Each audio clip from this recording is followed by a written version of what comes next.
turiu tokį monstrą, gražuolį,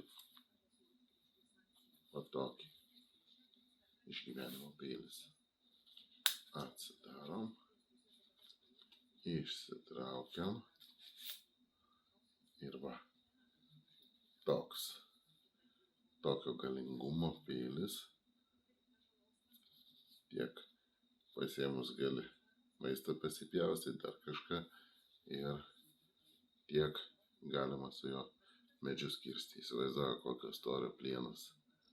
Na čia kosmos. DC53 plieniukas, tai smagus, fainas. Galim išbandyti? Galim.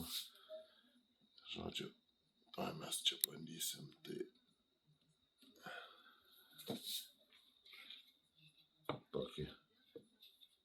tokį va ąžuolinį pagaliuką turim, sausą ąžuolą. Na ir pabandykim, kaip jis reaguos būtent į šitą kirtimą.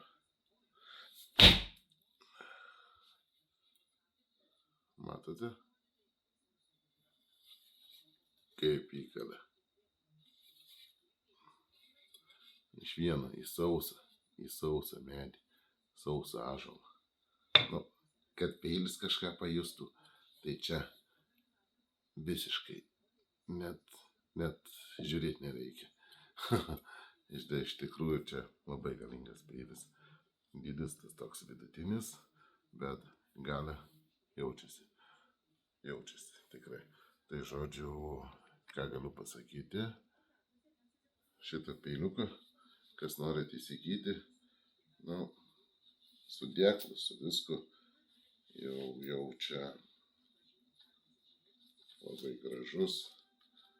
Kas norite įsigyti, aš manyčiau, turėtumėt kokie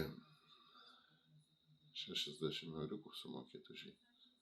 Jeigu kam patinka kolekcijų tokį žvėrį turėti, į mišką pasiimti, tai kurį iškyla, tai 60 euriukų ir šis peilis jūsų. Iki.